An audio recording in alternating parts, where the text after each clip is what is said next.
stop. I really wanted to bust you. Nope. I'm not going to do it because my kids make fun of me. I wasn't making fun of you because I really do appreciate it. But she was just texting everyone to let them know that that we're going live right now, which I really do appreciate. But you don't text, you voice to text. And I put it in the inflection that I would use if I was talking to them, which everyone finds hysterically funny because I don't just go going live. I go, going live right now. I think Siri knows the difference and she puts it with some soft rose petals and a rainbow. But it's amazing. I never use voice to text, but you use it all the time. Yeah. Why is it? Because you just don't like texting? Or yeah, no, these fingers don't move like those kids. I'm like, yeah. But I can do That's amazing. All right, and that kind of flows into what we're talking about today, which was my digital detox. Yes. We did want to update everyone on how that was and how it went. So, how do you think it went, Shannon? Did you honestly believe that I could do it? I really didn't. I really had to be. I want to be gentle, but I think it's hard for anybody. And I mean, Suze, you text in between commercial, like you're like on the air, like we'll be right back, boo, and it's like whoa. So, in all fairness, I think that you're very efficient, and I think that you use every moment that's usable to do what you need to do, and you have a very intense job, and you've got 2 children. So I think it's a positive thing. But for you to go from that to nothing, like I thought maybe it would be in your purse, it would be in the car. No. And you said you put it in a drawer. It was in that drawer right back there. Unbelievable. Yeah, I put it All in a hail drawer. the king. I did get it. I do have to admit. So I went cell phone free and social media free for a week. Okay, so you could do emails. Except I could do emails on my computer. At work. Okay. And here at home, and I could call, but it had to be on my landline, which I have a landline, and it works very well. Yeah. I mean, you have to be able to talk to like your children and be like, oh, you have a fever, or... You know, the interesting part of it was other people. Other people were upset about it. Like, from my friends, some people actually got a little mad. When I got my phone back and saw some of the texts that I had not responded to, I felt like I got a little attitude from some people about not responding. So it was interesting to see the reaction from people that think I need to be at their beck and call. Well, funny little story. Right. So you did that for a week. Right. I, being very connected to you, whether you realize it or not, even when we're not together, thought about you every day, was anxious about wanting to reach out and not being able to, and then made a conscious effort to also detach from my phone. So I got so detached that by Friday, I went to work without my phone. Wow. By accident. Because I wasn't so attached to it because I was trying to honor what you were doing. So I just was aware that it was like in the morning I have it plugged into the charger, whatever, you have your rituals. I always pull it right off when I wake up first thing, takes it with me wherever I go, whether, in the bathroom. I mean, that's what we do. Right. Because we're that connected, make sure my kids are okay, make sure blah, blah, blah. Right. But I didn't Friday morning. So there it sat. So I'm on my way to work. I've got 3 clients and a lunch date. And I'm like, and of course, there's no extra time. I mean, you guys know me. I'm already running late to the client. So I was like, okay, Suzanne, I will honor you. And I will tell you, I was joking with friends because when you get back to the phone, I was joking with a friend that it goes like this, like, hi, what time are we meeting? Hey. Okay, fine. We're not friends anymore. From you. Yeah, people by the 4th time, they're like, all right, I guess we're not talking. That's fine. Be that way. And you're like, Jesus, I just didn't have my phone. I mean, so people automatically, and this is what, it is powerful because this is what I really realized, that people take everything so personally that, if we would just realize that it's not always about us and 9 times out of 10 it's not about us. So the fact that people got upset with me for not getting back to them it wasn't about them. It was about me taking care of myself and putting my phone down for a week. Right. Rachel says, we grew up without cell phones. I knew when to be home and knew emergency numbers just in case. It's phenomenal. Like, how did we survive? We did great. You know, here's what we did. When we were out playing, and we were totally present. And then, look, it's time to go home. And we went home. And if somebody got hurt, we called 911, or we called somebody's mom from across the street, and they came and bandaged our arm and then took us back home. Like, we did fine. Right. But we're so dependent now. The hard part and anxious for me was not having people's numbers. So I didn't have I wrote down some of the very important ones in my phone before I got rid of it. Right. But, it was kind of hard. Like, if I wanted to reach out to my friend Jenna, in fact, she emailed me and I said, call my house phone. I said, I forgot to write down your number. Email me your number and I can call you from my house phone. Right. So it was like things like that where, you know what, you figure it out and it all worked out. I do tell you that on Saturday, because I was going down to the St. Patrick's Day parade in Delray with my kids, and I was meeting my ex down there with the kids, and it was just too much to not have my phone that day to coordinate where he was going to be with the kids. So I did take my cell phone on Saturday with me just to be able to coordinate that. So I did not go the entire week without my cell phone. But I did you not look? Like, did you then just keep it just for the... No, because then it wasn't on social media, so I didn't really look at it. It was just to coordinate to get we're there. On this corner. Right, okay, right. Gotcha. But, what it did for me was it reset things for me, because I noticed that I was getting to that obsession with my phone. I would wake up and I would be late to work because I'd be scrolling through Twitter or Instagram or my emails or whatever, and I would be so obsessed with it in the morning, right when I woke up, at my bedside. Right. And it's like, no one needs that information the moment they wake up. Right. We need to breathe. We need to just allow ourselves to wake up and be aware of what's happening and not connect immediately. The other thing was, at work. I just get so obsessed with it at work, in the commercial breaks. It's right there. Yeah. And it's just, I'm not focused on anything. I'm focused on, I feel like I'm the best multitasker, but I realized through this whole thing that multitasking is a lie. They just said on the Today Show yesterday, there's no such thing as multitasking. We're not designed to do more than one task at once. You're just doing two tasks at a poor aptitude, at lesser capacity. You're not actually able to do them well. Right. And it's true. Yeah. So just so you know, I get probably 300, 400 emails a day at work. A day. Ow. So there is no possible way, because I feel like from the moment I walk in until the moment I leave, I am slammed, and there's no way to get through 300 emails. No. But I have to tell you, on my digital detox, I got through 300 emails each day and respond, deleted, whatever I needed to. That was the other thing that I really noticed, that I really was able to be a little bit more productive. Right. I've always said social media, I have to do it for work. And yes, I do, but I don't have to do it as intensely as I do. I don't have to keep going back and looking at all the comments and looking at all the likes. I just don't have to do that. Right. I do have to post every day, and I try to post every day, but I don't have to go back and obsess over it. You don't have to be committed to these outcomes that are so, don't get me on a rant, but our self-esteem has become so dependent on, I remember somebody saying to me years ago, I only got 25 likes. And I was like, what? I didn't even know what that meant. Right. But we get kind of dependent on responses and how it does. And you put a picture up and, oh gosh, I only got 10 likes, so it must be an ugly picture. It must mean something about them and how they feel about us. And sometimes it's just people are just busy that day, right? So I wanted to say hi to Holly. We missed her coming through. People who know me know I don't text and drive, right? No, won't use it behind the wheel. Good. That's a really, really good thing. That must have felt nice to not be pulled in that. Yeah. Hi, Ann. The other thing I do notice is, at a stoplight, I was picking up my phone at a stoplight. You're not alone. it's, it's like, who needs to do that? So now, I have made some changes. I can't live without my phone. I mean, we can't go backwards. I've always said this, everyone's like, oh, we should get rid of all the phones. We can't go backwards. Technology is what it is. And our children have to learn how to use this technology. It is going to be their future.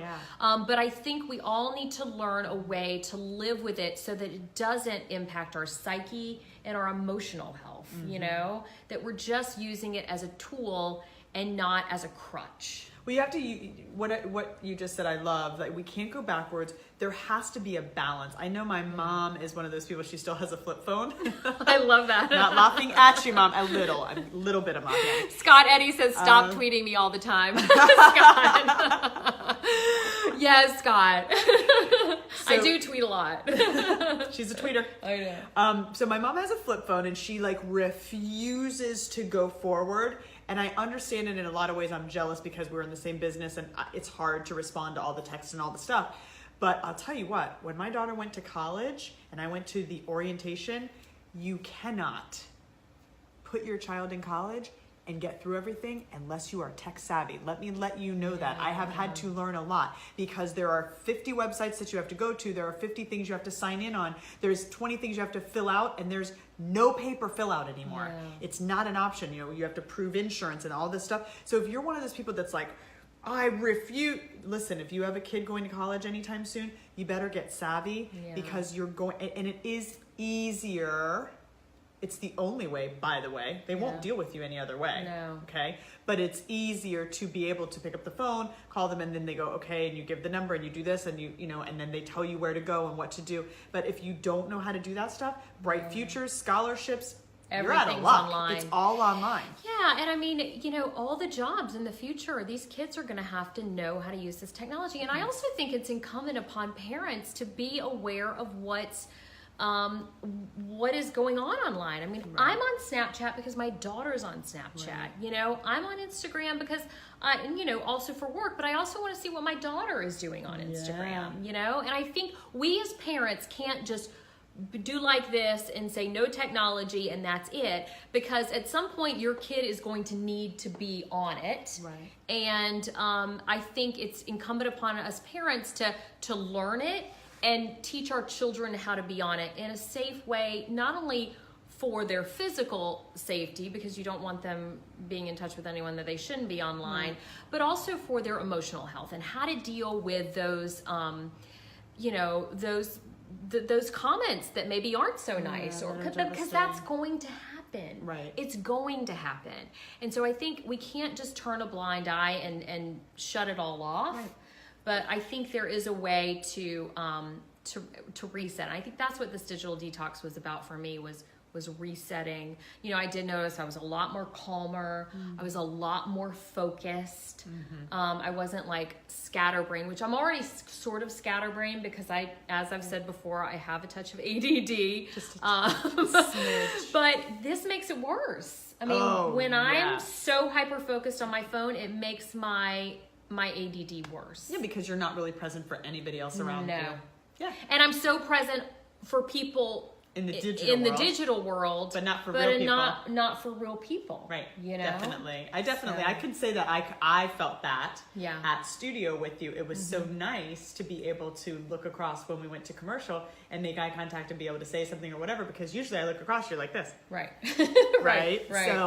So role modeling. So tell me a little bit about what you decided. Now I get to be the interviewer. Look at that. Look at that. Switch hats. Ann Miller McCullough says, totally agree, Suzanne. Yep. Hey, Ann Miller.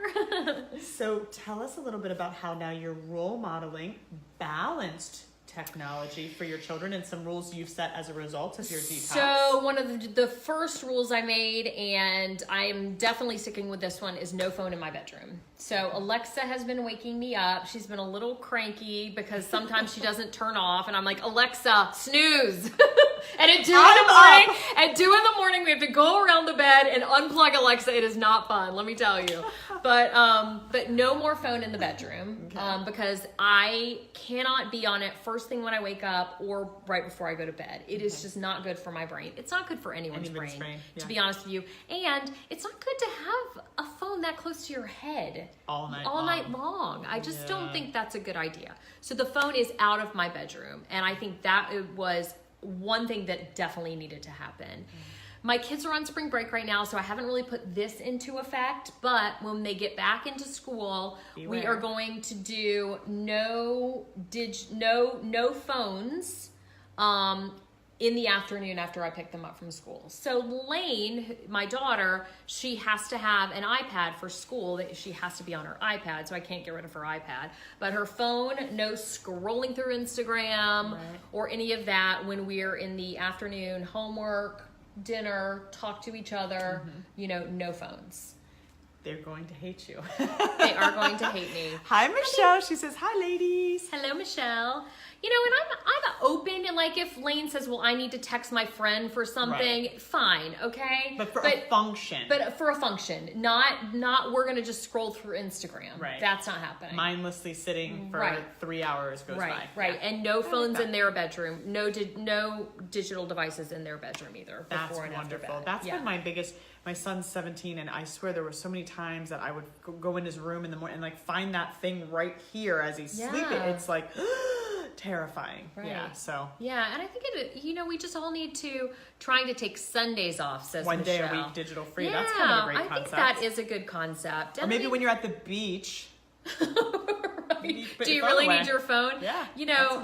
I'm a member of a beach club, and they have a no phone rule. Yeah, don't pull it out. Yeah, you can't have jeans. You can't wear jeans, and you can't have a phone. Yeah, I can't be part of that club personally. We're going back to the 1990s. Yeah, I can't go to that because I have to have jeans. I wouldn't put up with that, but the phone thing I'm down with. You can come to the club with me. I'm wearing my jeans. I'm gonna get you thrown out. So that's kind of where I've been over the past couple of weeks with my digital detox.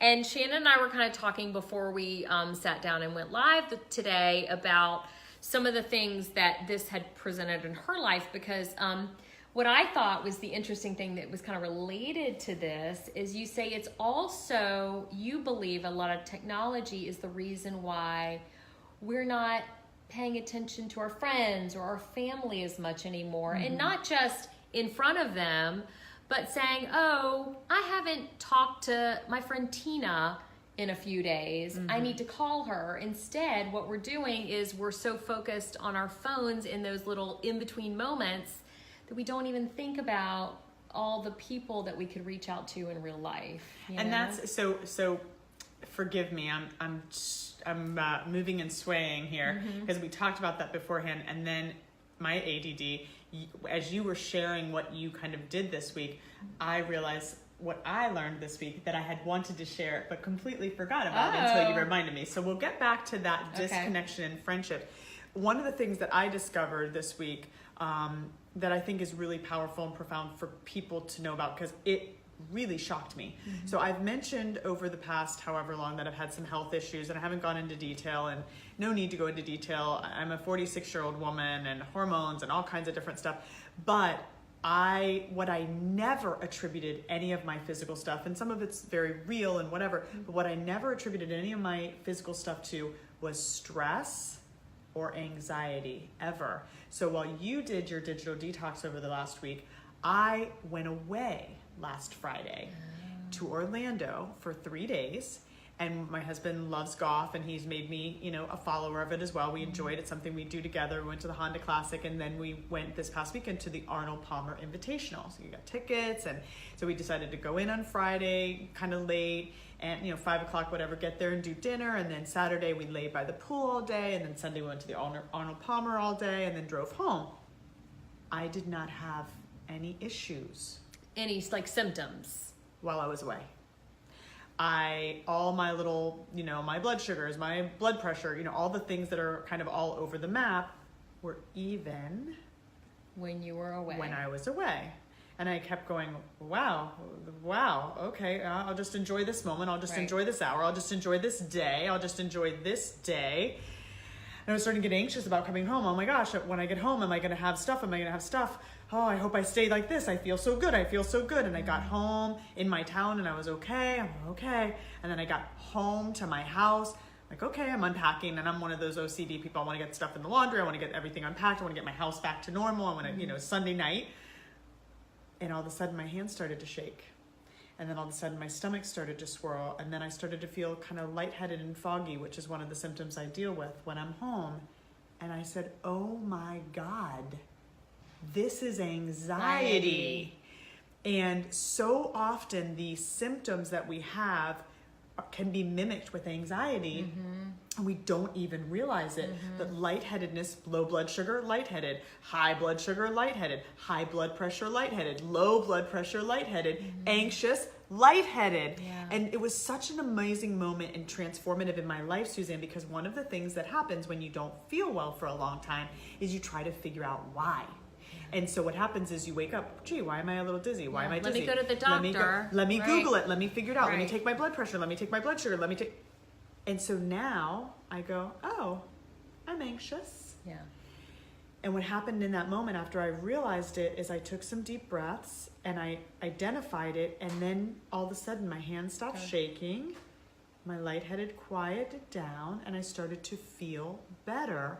And since then I've had an amazing week with very low symptoms, and when I start to feel a little off, I don't allow myself anymore to go down that road. What's wrong with me? Do I have MS? Am I developing this? Do I have this? Is this still from this? I don't allow myself to go down that road anymore. I still have some little things that I'm dealing with, but I turn the volume way down. I go, okay, I'm a little lightheaded. I'll eat something. I'll see, and maybe it's, some of my, I had a concussion, so maybe it's a little head injury stuff, but you know what? I'll be fine. And then in an hour or two, you're fine. I'm fine. And so the anxiety was exacerbating all the everything other symptoms and making my stress level, because at home, let's see, I have 2 children that I love dearly that I worry about. One who's at college that I'm 24/7, available on the phone, checking in with my son, track meets, different stuff like that.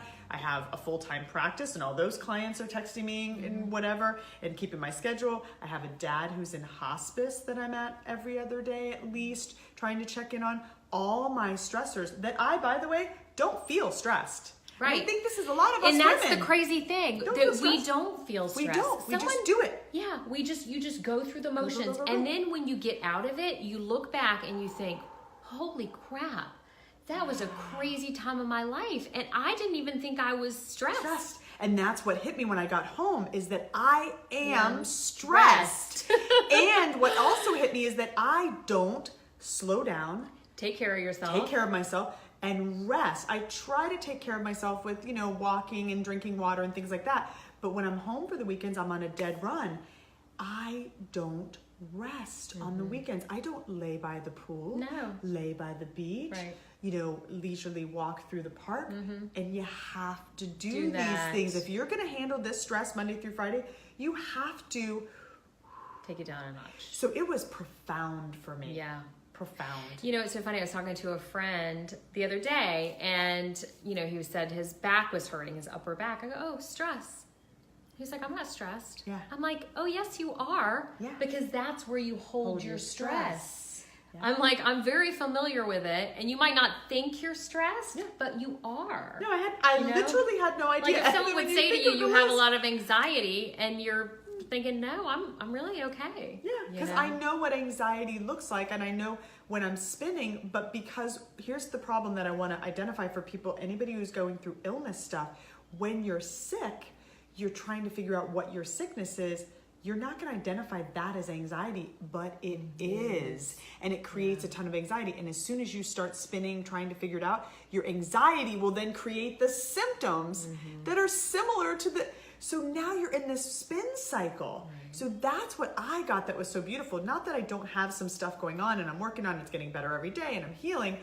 But at the end of the day, that spin of what's wrong? Why am I this? Why am I that? And then we start Googling. Like hyper-focused. hyper focused on it. And that's where I can tie the technology in. Now we have access to this little machine that you can put in, I feel lightheaded, my stomach hurts, and it'll tell you 70 things you're gonna die of this week. Right. And everybody I know is doing that. They don't feel good, and they start Googling, and now we're terrified. Yeah. And now the anxiety comes in, and guess what? The anxiety symptoms mimic the symptoms. And so now you're in this spin, and it's very hard to get out. Because anxiety will stay and make you lightheaded every day. Yeah. So it's just been really profound. Yeah, and Shannon was at the studio. Was it this week? Yes. And I said, "Are you taking care of yourself?" And she said, "Well, I've got this and I've got this and I've got this." And I'm like, "No, Shannon, you really have to take care of yourself." And I think, have done lots this week to take care of myself. Yeah, I've been that's very so proud. important. And I think it's good too that that you had that little reset. You know, I think that's the same thing with the digital detox was a reset. And you had the reset going away to a place where you had to relax. And so it gives you that kind of that, okay, yeah, this is what it looks like. Yeah. You know? I literally had no idea. Because when you're in it, just like when you're in it on your phone, you don't see it. Yeah. It's when you put the phone down and walk away, it's when you realize that, hey, I'm so in this. Yeah. Rachel says she suffers from severe anxiety and PTSD. I'm working on me.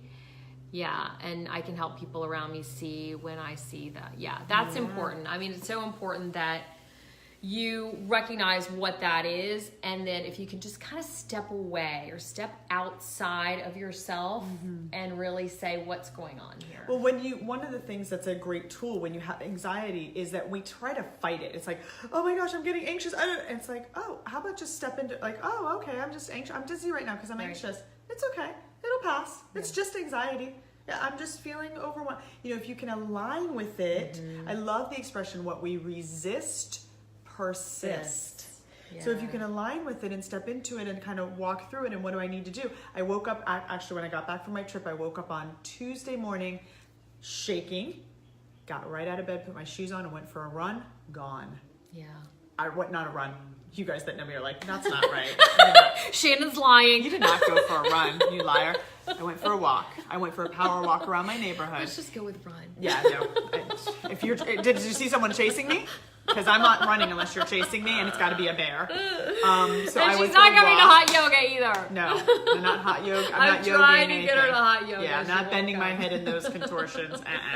So, but I went for a walk around the neighborhood, and I literally only had 20 minutes, and I was fine for the rest of it. I mean, it reset me. Yeah. So these are the things like that help with anxiety. Intense. Anybody I work with that has anxiety, they say intense exercise, you know, power walking, you know, not that walking is powerful, but you're getting your heart rate up and you're moving, you know, Zumba, you know, what's my that? Yoga. CrossFit, yoga, hot yoga, anything that moves you. If my head is spinning and I have anxiety or I feel overwhelmed, I go to yoga and it completely exhausts my body, and I feel like at the end, like nothing can bother me. Yeah, it's gone. Like nothing can bother. It's completely gone. Yeah, it's amazing. So it is amazing. Exercise is the best treatment for everything, and it just infuriates me because I'm not an exercise person. When I tell you I do not want to be pitching this. But you know what? I think you just haven't found the exercise that really connects with you. It's Zumba, and I'm going to get back to Zumba, but I've got tomorrow. She's going to Zumba tomorrow. No, I'm not. I'm going to hospice tomorrow, but when I'm not going to hospice anymore, I'll be going to Zumba. Yeah, you need to get back to Zumba. Yeah. All right. Well, that was a good session. So a little reset. I think that's the lesson of the day. Yes. If you feel like you're overwhelmed or stuck, or you know, do a little reset. Yes. Whether that's getting away for a weekend or just taking time to yourself for a weekend, or putting down your phone for a weekend or a week if you can, to really reset and just take a look at what really makes you happy. Well, we both did the same thing. We quieted our minds. We stepped away from technology, and we did some like rest and relaxation of our brains. And that's really what allowed me to reset, was the rest and relaxation of the brain and stepping away. Because I actually didn't have my phone with me most of the week. I wasn't really connected to it over the weekend. And just You were laying by the pool. I was laying by the pool. All right. Glenn with a nice shot of tequila. Every time. Every time. We can count on Glenn. you. No tequila here. But you do you, whatever works. Just the exercise, then the tequila. Yeah. All right. Well, thank you all for watching. If you have any ideas for upcoming episodes, please leave them in the comments section. We love to see your comments. We love, love, love when you share our videos. Please. That is the highest compliment, I always say. And if anything is coming up for you that you need to work on or talk to someone about, don't hesitate to reach out to a licensed therapist who can help you.